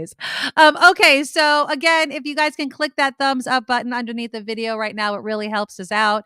If you could donate to our super chat, which is live, it's the $ under the live chat, or to our Patreon that you can find on our website, thenikkimedoroshow.com. We really, really appreciate it. And if you want to reach me, you can email me. I've been getting a lot of emails. I try to respond to a few of them each and every day. So I'm trying to get through them all. I did not respond to these ones, but I'm going to highlight them right now because I was asking over the past week or so for you guys to send me your Halloween wins and fails. And you guys have delivered. So first off, if nobody knows what I am, I'm from Run DMC because I have my tricky trick or treat shirt on. And I said that I had dressed up with my husband. So here we are. Here we were when we dressed up for his company cute. party. Yeah, aren't we so adorable? So that was the You whole really outfit. are. Nice. All right. We had the chain. I didn't get the chain. I don't know what I did with the chain. This was a few years ago. So that was our costume there. So let's go through some of these. Last hour, and I'm just gonna give a shout out to Phil. Is it Phil? I forget. Oh no, it wasn't Phil. Phil had the Birdman costume. Oh, look at that. Yeah, he was talking about how he grew up in, I think it was Colorado, and he made this great costume. It's awesome, right? But his Yeah. mom made him wear a warm coat because it was snowing. And so nobody knew what he was, and he just stopped putting the mask on, even though the mask is amazing. And then I saw, just to kind of reinforce the point, I saw this meme today. When your costume is on point, but your mom makes you wear a jacket. You're like, come on, mom. All right, so let's go through some of these. Okay, let's start with Natalie. Now, Natalie has 2 boys. There's a 6-year age gap between these boys, but they both, apparently at the exact same age, wanted to wear the same costume, and it was being a golfer. Look how cute they are. So they're the same age, just 6 years apart. And she had to rebuy the Halloween golfer. And she said, who wore it best? They both wore it best. Although I Oh, will that's say, darling. the boy That's on the so cute. left, and I don't know if that's the older brother, it seems to fit him a little better than this one. It looks a little tiny on, but they both look absolutely adorable. They both win Yeah. for that one. Christine Vega. She's a single mom. Her sons are now 21 years old, and she sent me a bunch of pictures, and I'm gonna show them all because they're so cute. And she sent me even more than these. So she wrote me. She said, Christine said they've always loved Halloween, and for a few years came up with some ideas that I wasn't quite sure how we would pull off. If I could pull off butter, Christine, you could pull off anything. Most of the pics are of them since I rarely dress up, but I do have one included in with her in it. So let's take a look at some of them. Let's start with them as young boys. They were Jelly Bellies here. That's adorable. Oh, that's so cute. This one is so clever. Okay, I'm going to show it to you, Kim. You tell me what they are. Now they're together. It's a group thing. Okay, are you ready? Yeah. What is that? A hippie and a mime. Okay, but it's a group thing, so it's kind of punny. What are they? Hippie mime, peace What's that mime, symbol? Peace and I don't know. I'm not getting it. quiet. Oh yeah. Isn't Okay. that so Got cute? it. That's really adorable. cute. I love that one. Peace and quiet. All right, this one. Okay, guess what this one is? You're no good at this. Aloha tourist boxing. Boxing. So what do you do when you box? Hit. Or Punch. okay. Aloha tropical punch. Yeah. Not tropical punch. It's Hawaiian punch, but you're Hawaiian close punch. enough. Okay. There you go. Let's see. You're right. I do suck at that. You do suck at this. I'm not going to make you guess this. This is Shaun White and Apollo Ono. So that was really, really cute. And then here's a picture with Christine that I had to include. There she is in the middle. Christine is Mama Hector and Coco from the movie Coco, obviously. So very, very cute. Christine, thank you so much for sending that in to us. Because I just... Okay, go. You have one? I have one for you. I thought this was the most creative. This is my friend Chantel and her husband. Okay. And they dressed up this weekend at a Halloween party. Okay. It's the tiger the tiger thing, right? The Netflix show. Yosemite. They're the couple from Yosemite. Oh, see, I don't watch that show enough. Yeah. Now that you really mention it funny. though, yeah. I mean, it's interesting how good and evil they can be at the same time. That's so funny. Anyway, I on love the that show, one. you mean? On the show? Yeah. Absolutely. Yeah. I did have this funny one. Oh, this one's cute. This is from, I guess the name is Denver Bug. I don't know. That was the name on the email. And this is Maximus Anybody in the comments want to tell me or admit that you're dressing your pet up? So there's Maximus, all dressed up. Very, very cute, ready to terrorize the kids. So there's the dog. But then as parents, when you have, especially, with younger kids, but not babies, okay? When you go and take them trick or treating, what do? Right? You're sitting there, you send them up to the thing, and you kind of hear and you see the same things coming from other parents. Well, here's this TikTok video that just so completely nails what a parent is like on Halloween. Did you say thank you? Get off the grass. Get off the grass. That's the costume that you wanted. I tried to tell you. Nope, not the house. I don't like them. Next house. If it's too heavy, it's time to go. Pineapple cider, right? 2 more houses, then it's time to go. I'm cold. Wait for your sister. Wait for your sister. Oh, cute costume. What the hell kind of costume is that? So that was really, really cute. I'm always like, say thank you. Say thank you. Don't run on the grass. Don't run on the grass. But Right. yeah, so Wait your this year, turn. Be wait your nice. turn. So my son's in 6th grade and he already has plans with a bunch of his friends. And I mean, between my parents' neighborhood and another nearby neighborhood, it goes off. So I'll be on like kind of scoping the kids out from a distance and handing out candy. I already have purchased 3 bags on top of the candy that my mother has purchased because wow.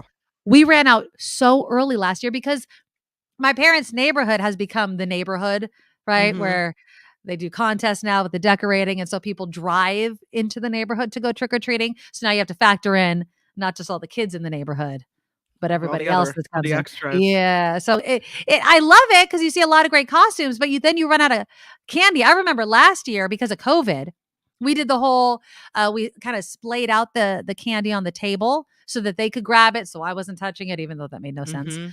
And I remember this one kid, he comes up and he's like, "Can I take more than one?" And I was like, "No." And I felt bad, but we were going to go through if I let everybody just take as many as they wanted to, there's just no way.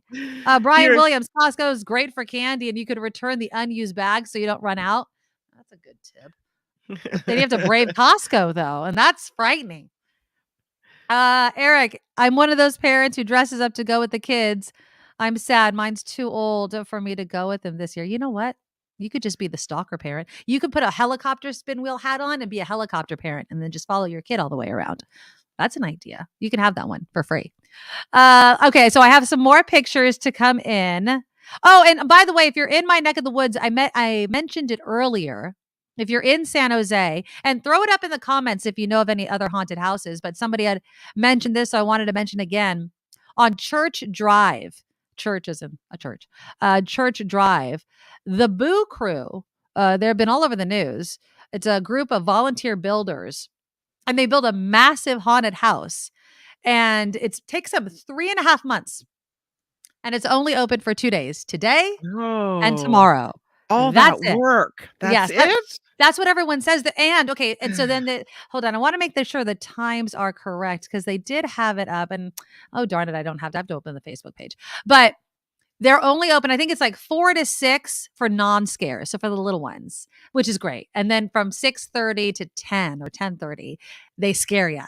And so it's only technically open 4 times, 2 non-scare times and 2 scare times. But some people in the comments were saying the exact thing you were saying, Kim, which is that all that work and you're only open for 2 days. And they say they go through, they have it down of getting people through the haunted house. I think they said like thousands of people in 2 days they Oh, get through that haunted man. house. So they have it on lock. They've figured out how to do it. So I may try to go tomorrow. I don't think I'm going to have any time to go tonight because it's just going to be too crazy, but maybe tomorrow. But then a lot of people might be thinking like I am. So I don't know, but we're going to try to make it work. Let's see. Oh, we already did that one. I Rebel want to see Yell. that Rebel That's Yell. you're just that's Boo Crew. Oh, the Rebel Yell. I did that one. Rebel Yell Haunt. Oh, they have a website. The lines are long and they've been putting it up since September. Thank you, Nick. Where is the Rebel Yell Haunt? I don't know where that is. Let me show some more. This one is from another viewer, one of our watchers. I don't know what we call they used to be listeners. Monique kind of has a Day of the Dead thing going on there. And then look at this. Oh, looks good.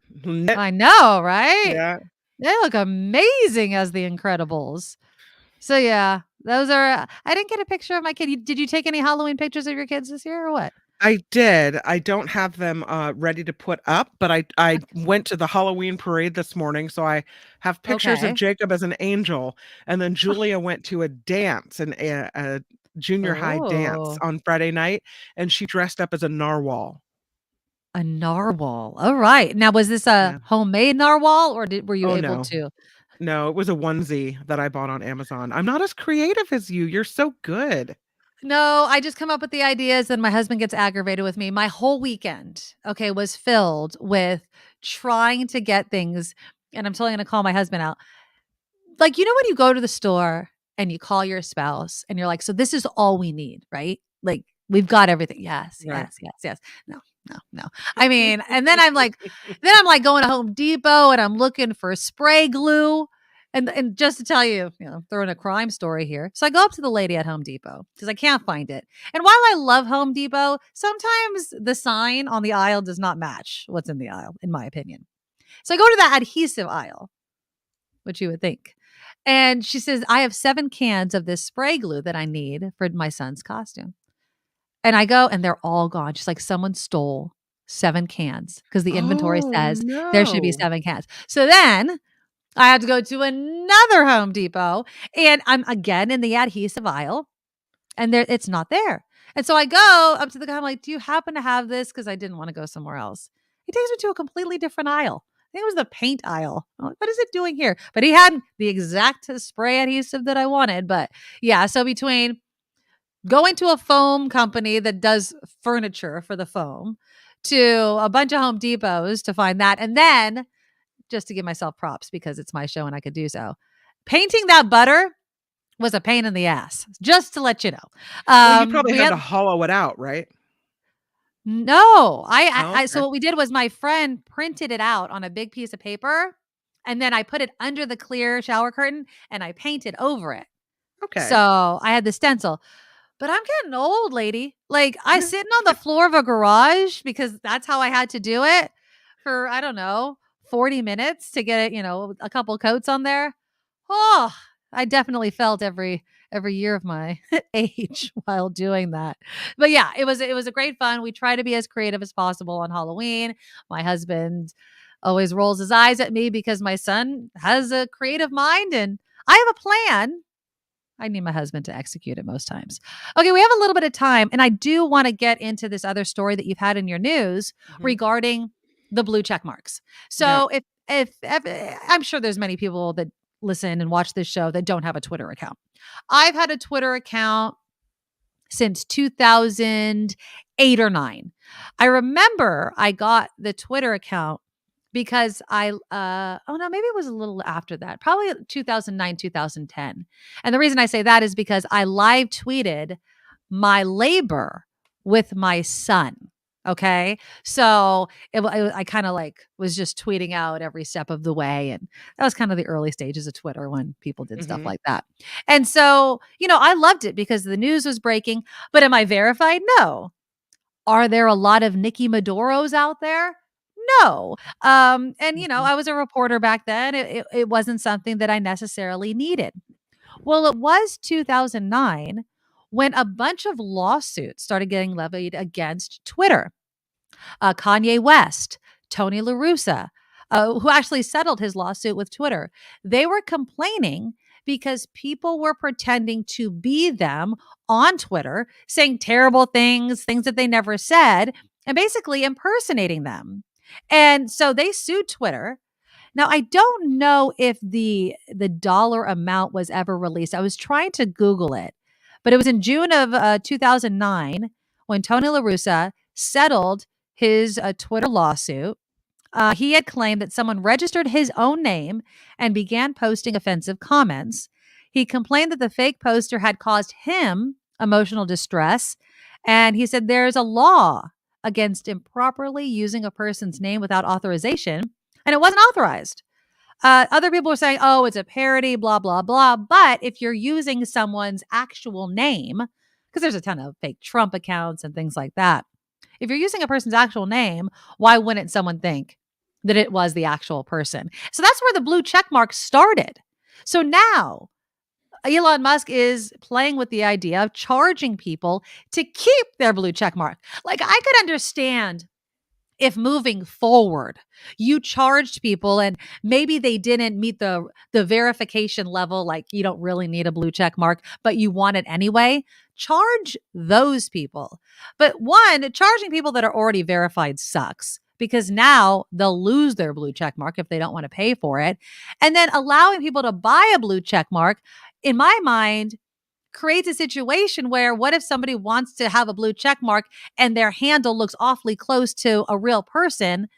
There's just going to be confusion and, again, impersonation that could lead to a lot of problems. So I think this is the worst idea ever for Elon Musk to try to make some money. I would much rather him figure out what Facebook does and sell advertising, I guess, because you don't see too many ads on Twitter. But getting the whole pay to get a check mark thing, I think is going to blow up in his face. Or maybe pay to use service, subscribe to use the service so that everyone who wants to be on there has to pay. But although I guess you could make the argument that you don't really need to have a blue check mark unless you're someone, right, like a celebrity or someone that needs to be, like, no, this is really attributed to me. And if you are a celebrity, the likelihood that you have the $20 a month to pay for your blue check mark is high. Yeah, it is high. $20 a month for a blue check mark. Now, again, $19.99. There's a way to do it for other people that, one, their handle is, I guess clearly states if it's an impersonation or whatever. But if it's the president, if it's a major celebrity, if it's Tony La Russa, for instance, they should get their blue check mark, because it's important to know whether or not it's the real or fake person talking. And so I hope that he tweaks it. Again, it hasn't happened yet. I feel like sometimes Elon Musk throws these ideas out to see if they'll stick, kind of like buying Twitter, I guess. And now he's stuck with it.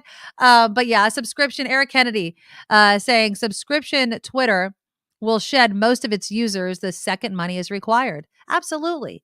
It's not that good of a platform. Honestly, I mean, I use it all the time.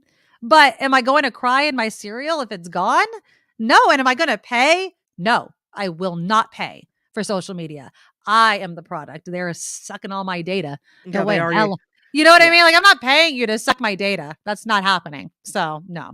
All right. We have to do some news. And again, just a reminder, click the thumbs up just once. If you hit it twice, it's going to undo it. And that does me no good. So click the thumbs up under each and every show. If you can donate to our super chat, which is in the live chat feature, we always appreciate it. And if you could donate to our Patreon, you can find the link at thenikkimedoroshow.com. And it really helps us out.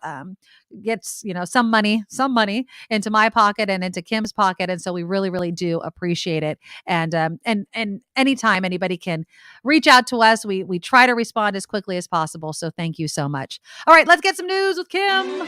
Now, from around the world to up your street, the Nikki Medoro Show presents News Czar Kim McAllister.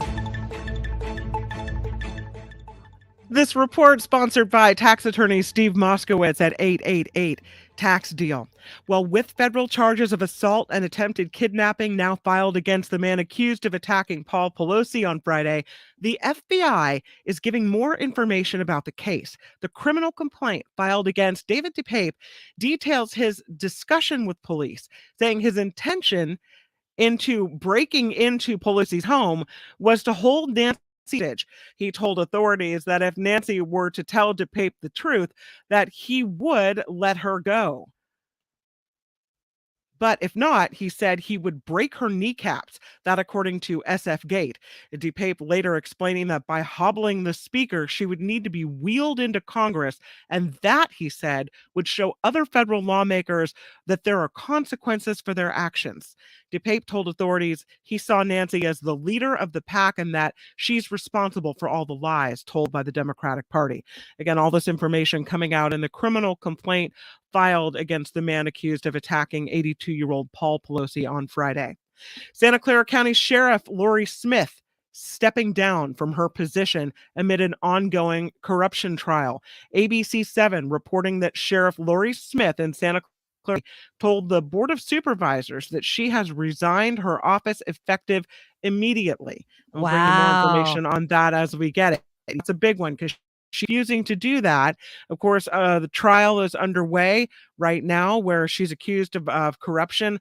Among the things she's charged of, I believe, selling access to having the what is it, open carry badges or open carry? Yeah, a concealed carry permit. Concealed carry permits, right. And Yeah. so that is one of the things that they're looking at in this trial. But again, she has resigned today. Under Sheriff Ken Binder, named acting sheriff until a new sheriff is elected or appointed by the Board of Supervisors. Wow, good. City of Novato is in line to become the next Bay Area city to ban the construction of new gas stations. Last week, Novato City Council members voted unanimously to do so. They've got to vote on this one again, so the ordinance will be fully approved in the coming weeks.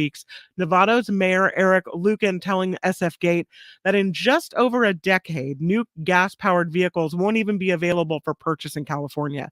So the ban on new gas stations, he says, is in line with community goals and the move to clean fuel vehicles. And this report, sponsored by tax attorney Steve Moskowitz. For more than 30 years, Steve has put his tax knowledge to individuals and businesses alike. If you need help with your taxes, please give Steve a call. It's 888-TAX-DEAL. He's also online, MoskowitzLLP.com. I'm Kim McAllister on The Nikki Medoro Show. Ooh, thank you, Kim McAllister. Loving the Halloween music. We did just get an email, Kim, during your news right there, and I want to bring it up. Lisa sent us an email. Elton John, look at that. Oh, that looks good. That's a good costume right there. Good job. Yeah. I do also want to say thank you. We had Uriah give us a $5 super sticker. Thank you so much. And Beth, thank you. Beth Farmer, 1999. Thank you so much for your love and your support. See, she could have spent that money on a blue check for this month, but no. She decided chose us. Yeah, I love it. I love it. I love it. I love it. So thank you so much to everyone that has been supporting the show financially, because I know, and you know how much we really need it right now. All right. So there's a Harry Potter house in San Jose. Yeah, I don't know about this one. Send me the link. I don't know about the Harry Potter house. You can do the little Google search for me. Albert is I saw that comment earlier and I was like, make sure you make a mental note. Yeah, I don't know. I think I can make it to possibly the Church Street one in San Jose tomorrow. We'll see. I mean, if the kids, because my son's going to go with his friend and their parents in their neighborhood, and we'll see how my daughter does. So, she might make it a late night. She may not. We'll see. Yeah, that is a great Elton, right, Yvonne? That was a great Elton John costume. See, I mean, Elton John just screams to be made into a costume. There's all kinds of people. Like, for instance, I'm Run DMC. But some characters like Elton John, it's just fun. And I went to his concert recently, earlier this month, the weekend after I got laid off. And the costumes out there were baseball players. There was just feather boas everywhere. Just too much fun. I do want to let you know something that's coming up on Friday. And it's something that we did on the old station. And it was the Rescue DOG. And we're going to be bringing it back this month. Well, November, which is coming tomorrow, obviously. We're going to do it on Friday. So Friday around 12:35, we'll bring in someone from the San Francisco SPCA to come on and highlight some of the dogs that are up for adoption. It was something that was very popular on Station X, and so we're going to be bringing that back as well. We're going to slowly try to bring back some of the features that we love so much, and then, of course, a bunch of new things. And I'm still dreaming up ideas for our Patreon supporters, because we really, really appreciate you. Speaking of dogs, Kim, I had the worst dream. I talk about scary things all the time on the show. I had the worst dream the other night about my dog Nugget. He's not here. Where today. is he? Is he behind you? No, he's not. I think he's hanging out with my husband in my bedroom. Okay. Thank goodness. I had the weirdest dream that, dogs run out the front door, right? And our neighbor has a white dog. And the dream was he escaped out the front door when my husband went out. And we have a hill like right across our house from our house. And he followed the neighbor's white dog and like mauled the dog to death. Now, Oh I no. mean, not to death. I mean, there was a point in my dream where the poor dog was like hobbling. Didn't happen. Don't start writing me. There was no animals harmed in this dream in reality. But I don't know where I got it from. I was looking for scary movies that night, and I did see Cujo. So I'm Maybe just that thinking was it. maybe think that that was was it. But yeah, that Yeah. was it. But I was thinking about that since we're going to be doing the SPCA again on Friday. Something else that happened this weekend. My daughter, be jealous, Kim. Are you ready? My daughter Yes. participated in her first cheerleading competition. Yay! It wasn't a competition. It was just a performance. And it was so much fun. And I always mention things in San Jose because it's where I live. But at Oak Ridge Mall yesterday, they had a whole Halloween thing going on. So Oak Ridge Mall, it's not as big as Valley Fair, but it's a decent sized mall. But they had mariachi players singing songs in Oh. the middle of the mall. And then my daughter did her first cheerleading performance. Can I complain about something? Is that okay? I don't think know it's if all this. right. Okay. Yeah. I'm going to put on the things I just can't stand. Okay. About sometimes the way parents are suckered into doing things. Okay. So my daughter's in this cheerleading and she loves it. I'm going to say this to preface all of this. Loves her team, loves the company that she does cheerleading with, loves it all. The things we need to buy as parents are something I just cannot stand. And we had to purchase a lip gloss, a specific lip gloss. And there was no way around it. Like No, it was because part of the everybody rules, has to wear the same one. which doesn't make sense to me on one hand. Because you're cheerleading and you all have to look the same. But lipstick doesn't. If I put on a color lips, let's just say this specific red color, and I put it on my lips, and then you put it on your lips, Kim, you know it's not necessarily going to look the same color, right? I mean, our skin color is different. The way it looks is different. You have to find something that matches your skin tone. But It's let's just. cheerleading. You all have the same bow. You all have the same lipstick. You all have She's the a same cheerleader, socks. people. She's a cheerleader. Everything. Yes. Okay, but the makeup drives me nuts. Okay, because every other piece of makeup didn't need to be the same. The lip gloss did. Okay, so we get the lipstick. And I'm going to apologize ahead of time if you sell for this company, okay? But it was made by like one of those direct marketing companies called Lip Sense. Has anyone ever heard of this? Oh, I know. If I have a friend who sells it. Yeah. So there's somebody within the company, within the cheerleading, that's making all this extra money. Oh. Have to buy that lip gloss. Now you tell me, does that seem right? Was it a parents that sold it?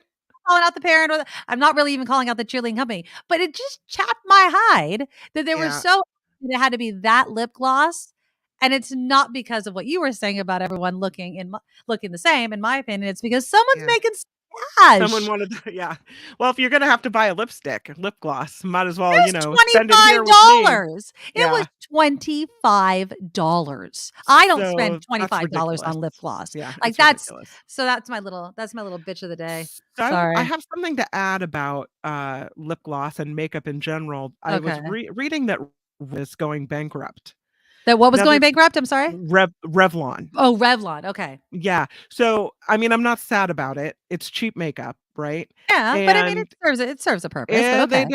They have tested on animals for quite some time. Oh, I didn't realize that. So Okay. that's why I don't feel bad about it. I'm like, okay, well, let's get you out of there and get the new people who are a little more friendly toward animals in here. But they're restructuring and doing all that. But Revlon's been around for 100 years. So it's interesting to see that they're having so much trouble. And I wonder if it's because they're not up with the times as far as, we don't test on animals and whatever else, or if people are maybe going or not wearing makeup as much anymore. That's I don't know. true. My mom was saying yesterday that she thinks that the eye makeup business is going to go under in the next couple of years. I think that totally correlates to my mother not really wearing makeup anymore, as if she is propping up the entire makeup industry. I told her that she was absolutely wrong.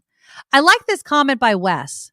That's only the start. What about the uniform company, the pom pom company? There's Nugget. He heard you calling her. Hey, Nugget. Hi, Nugget. Can you get your butt out of everyone's face? That's a good point, Wes. And maybe I shouldn't be so hard on it. I think the whole thing, it was mandatory. I don't like when things are mandatory. Let me find something buy that's the same. uniform and all the props. it was all together. Like when I bought the uniform, the lipstick was included, like in the list. But it really stuck out to me at the time. I was like, 20, it was the cost more than, honestly, it's the cost more than even the company, the direct sales company. $25 for a lip gloss. No, for my kid? Murphy's giving us beauty tips.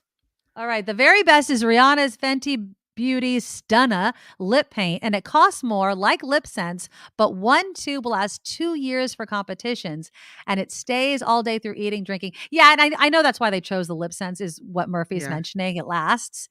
It's the cost. Okay, you know what? $25 for me, no problem. $25 for my 13-year-old daughter, who's, I don't know, like, I love her to death, but are we serious? And some of these kids are little. Like, I don't know. I guess maybe if I was should sharing little kids it, be wearing red lipstick anyway? No. well, when you're in competition, you should know that, Kim. If you're in competition, I was a dancer from 2 years old. 2 years old, we always wore makeup. Absolutely. Back in the day when I was doing cheerleading, we were not allowed to wear red lipstick or red nail polish because it wasn't a good Really? representation for the school. Yeah, they didn't want That's that. horrific. They didn't. That's No, horrific. couldn't chew gum, couldn't wear lipstick, none of that. No. Wow. That's pretty. Yeah, I danced. My mom has pictures of me, as a little ballerina, 2 years old. I had makeup on. I mean, I didn't have red lipstick on, but we had makeup, and then it got heavier and heavier as we got older. But I love this one from Natalie. A lipstick should not cost more than an hour's wage at minimum wage. Let's just live our life by that, Natalie. Let's just live our life by that, because everything seems to cost a lot of money, and we're watching our pennies. And when we're watching our pennies, we obviously, have bills on our mind. Am I going to be able to afford rent? Am I going to be able to afford my mortgage? Am I going to be able to afford my taxes? And if you can't, there is one man you need to call, and it is none other than our exclusive founding sponsor, Steve Moskowitz. And Steve, I am sure you have heard all kinds of horror stories about people not being able to pay their taxes or what to do if they find themselves in a tax situation. When you talk about horror stories, I've seen literally suicides over it. Oh gosh. Lots and lots of divorces, businesses closed, somebody giving up their kid because of it. You want horror stories? This is Halloween. I give you horror stories way more frightening than Frankenstein and Dracula. They'd be running away. That's awful. And so what do you do? What can you do for people if they find themselves there? And a lot of times when the widow comes to me or something like that and tells me about it, I say, oh no, that was easily fixable. It's like if it was a medical problem and a physician says, you killed yourself over that, I just give you a shot and here you'll be fine. Most of these problems are totally fixable. In almost all cases, we can do everything for the client. They don't have to talk to the government, deal with them, having to do with them. We just take care of the problem. And then you can have a normal life and run your business and be with your spouse and sleep the sleep of the innocent. On the other hand, we also talk about things like ERC, where the government will give employers up to $26,000 for every employee that you have that qualifies. And you say, great, Steve, what do I have to do to qualify? There's two ways, and the law says either way will do it. It's either or. There's the easy way. It's a certain drop in gross revenue. We start there too. If you had the drop in gross revenue, great, it's easy. Let's get the money. But a lot of firms, a lot of CPAs stop there and they don't go to the second method because the second method requires some sitting down and thinking about it and making determinations. And that's okay. That's what the law provides. We'll go over that with you. And again, not everybody qualifies. If you don't qualify, we'll tell you why. But if you do qualify, we'll tell you that too. And let's get every penny to which you're legally entitled. On the other hand, not only do you want to avoid the firms that are just taking the easy way and losing you money because they're ignoring the second method, you don't want to go to some firm. There's a lot of pop-ups that just go into existence and say that everybody qualifies and they're committing frauds. The IRS is investigating. They're committing out-and-out frauds.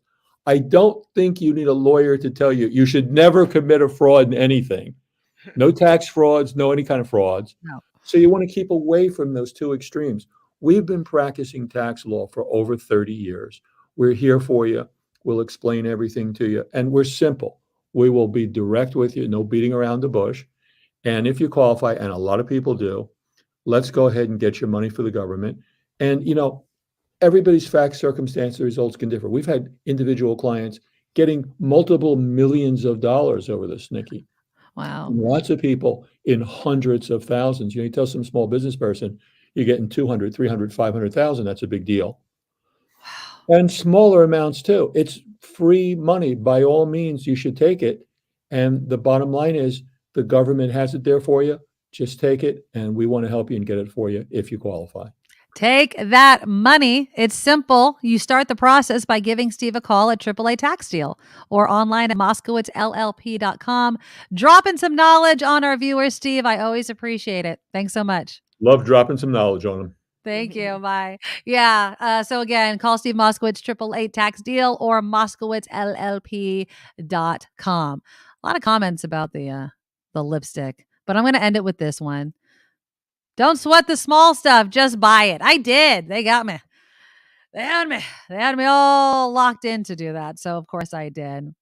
What am I going to, I have to squeeze in. We do have a little bit of time. Anyone see that Niner game? That was a great freaking game. Oh my God. Yeah. I don't know. Do you watch football, Kim? I don't even know this about you. Well, not really, but we had a Halloween party at my mom's house and my uncle had the game on. So I kept thinking about you every time I walked by and I'm like, are they winning? Are they winning? Yes, indeed. The first thing I love is how they keep calling it Rams House because it was in Los Angeles for the LA Rams. A sea of red. Just a sea of red. They call it like what did somebody say yesterday? They called it like our Southern California vacation home. That's for Niner fans. Like that's where we go because it's not that far away. And so many Niner fans. I think it was an NBC Bay Area reporter or somebody was down there and they were showing a video of all the tailgating and the Niners was popping off and it was, at least according to the reporters, filming. It was like a ghost town on the Raiders side. So a good game to catch if you were there. Christian McCaffrey had a hat trick, which my husband was teaching me about last night. So he became the first NFL player since Pro Football Hall of Famer LaDainian Tomlinson in 2005 to pull off a hat trick, which is basically you rush and you receive and you pass for a touchdown. Okay. Since the 1997-70 merger, here's some trivia for you. Only McCaffrey, Tomlinson, and the late, great Walter Payton have thrown, run, and received touchdowns in the same game. So that was an amazing game. Absolutely loved it. So it was awesome. Now, did you see the little, the fight that that broke out? It wasn't really a fight, but it was more like I think I missed it. Macho thing. I was just reading an article on it. I have to go back and figure out who it was. It was the kicker for the 49ers and then someone else. They had a beef in the past. And so one of them walked past the other and did that whole shoulder, you give the guy the shoulder bump, where it's a kind of a macho type of deal. Birds, and then they had to separate the two. It happens. It happens. This also happens. And I'm not going to play the sound simply because I'm on YouTube and I don't know if I can because it was at the World Series. So Eric Burton, I guess he is a 6-time Grammy nominated singer. He's from the Black Pumas and he was chosen to sing the Star Spangled Banner on Friday night. And he flubbed it. I think if you're going to sing the national anthem, someone should be holding up cue cards. Not that you don't know the song, but one, it's a very difficult song to sing vocally, right? I mean, it goes up and down and you got to hit notes and you better hit that one note. And so basically what happened was, this is what he did. So he said, "Oh, say, can you see by the dawn's early light what so proudly we hailed at the twilight's last dreaming." So he's mixing up verses. And then he goes, "Whose broad stripes and bright stars through the perilous fight was so proudly we hailed at the twilight's last streaming." So then he went backwards. And yeah, you feel for the guy. And then after that, he hit the big notes and it was fine. I always feel for people every time. It's so much pressure. There is, when you see little kids doing it and knocking it out of the ballpark, I mean, hands down, it has to be one of the hardest things to do. Absolutely. So I was a story while you were talking, and it was in Okay. the second half of the game Okay. after what they call, this is an SF gate, after an otherwise standard extra point play, Rams corner Jalen Ramsey bumped his shoulder into Niners kicker Robbie Gould. Not an overly malicious bump, though it did come like a couple seconds after Gould's kick, nor was it a full speed charge, but rather the kind of bump players do sometimes as a show of machismo, where they know someone, but they refuse to move on the other's behalf. Ah. Gould did not appreciate it and started smack talking Ramsey as the cornerback headed toward the sideline, pretending like nothing happened. Then Ramsey shoved Gould. An official had to step in and separate the two, but apparently those two have had problems before. So Oh, Robbie Yeah. Gould. I didn't. He seems like such a nice guy that he just kind of. But good for him. You know what? Stand up for yourself, Robbie. Thank you. Okay, so we're nearing the end of the show. I do want to let you know though, tomorrow, and we didn't get into this. I know that Mark did a little bit. He touched a bit on this, but we will be speaking with Joe Eskenazi. He's with Mission Local. He writes for them, and talking about the attack on Paul Pelosi. I don't know. Is it DePape? Is it DePape? I hear you saying DePape. I don't know what the alleged I said attacker. DePape because it's not, it's DePape? separated. It's DePape? D-E, capital D-E, then uppercase P. So to me, that means D and something else. So it could be DePappy or DePape. I'm not sure. Okay, well, that guy, all right, the alleged attacker on Paul Pelosi. So Joe Eskenazi with Mission Local is talking about it, and he's like, the violent attack is not a San Francisco story. It's the story of American politics. So we'll be speaking with him right at the start of the show tomorrow, because I'm really interested in having a dialogue about, is this just mental illness? Can we just kind of wrap it in that nice little bow that we always do after terror attacks and school shootings, right? It's like, oh, the guy had mental illness, which apparently he may have, right? He was homeless, so that might have been something. All of these excuses that we make for ourselves to make what's happening very okay, because something else is very clearly happening. And that's the discord in this country, the political discourse in this country is so bad that it's leading to things like this. And when we know and we advertise and we place in the media that our politicians, the Speaker of the House, does not have regular security, what do you think that is telegraphing to other people out there? And what do we do about it? And who's responsible? Is it us on this show and what we allow people to say? I'm not saying anything about censorship, but what I am saying is there needs to be a universal calling out of the BS, lies, and hate speech, and stop. Free speech. Free speech could be our downfall if we do not call out right from wrong, in my opinion. So I think it's important to note that Nancy Pelosi has Secret Service with her, but her husband doesn't. Her family does not. No. I mean, and who knew? They might have, because they have money, and so maybe they had some security. But it turns out now we know they don't. They probably will after this. But have we ever had to worry about a representative's family before? Have we ever had to think that because of their political leanings that their family would be attacked for it? Did you hear the story I read just a few minutes ago? According to the criminal complaint against DePape, whatever, he was going to break her kneecaps. He said by hobbling her, that she would need to be wheeled into Congress, which would show other federal lawmakers there are consequences for their actions.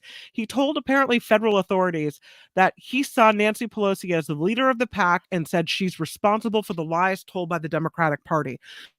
Bought all of this hook, line, and sinker, and he went after her. Yeah, I mean, it's scary. It's unacceptable, right? It is unacceptable. And we as a country, even if we disagree politically, we should be universally able to do this. And so, and I see, thank Trump for all the violence from Sticky Cola Bud. Do you think that's true? Do you think we have Trump to thank for it? No, because you know what? There were people in this country that elected Trump. So obviously the problem's always been there. I mean, look at Gabby Giffords, look at Steve Scalise. I mean, this thing has been brewing for quite a while. And I think it's because if we're going to point fingers at anything, and it's going to be anecdotal because there's no one true cause, and we'll again debate this more tomorrow, social media and the 24-hour news channel. The 24-hour news channel needs to fill the screen with something constantly. And so it makes it seem bigger than it is. And then they keep going over it and going over it and going over it, that it does something to us. And then because of social media, we can spread this even farther instantly. Nonsense can be spewed. Now people will be unverified on Twitter. It's not getting better, people. I think it might be getting worse. But again, we will discuss all of that tomorrow. Again, Joe Eskenazi with Mission Local will join us right at the start of the show. Thank you to everybody that sent in their Halloween costumes. I really, really appreciate it. Got to call out Al Anonymous for the funniest message because, of course, talking politics is hard when I'm in this costume, but it is tricky. Again, if you can click that thumbs up like button before we end the show, that really helps.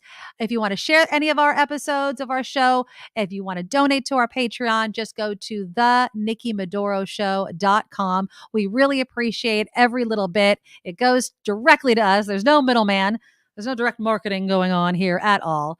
Thanks to Kim. Thanks to you. And we'll talk tomorrow. Bye. Nikki, you're all so awesome. You're proud, like a beautiful blossom. You're all so the best.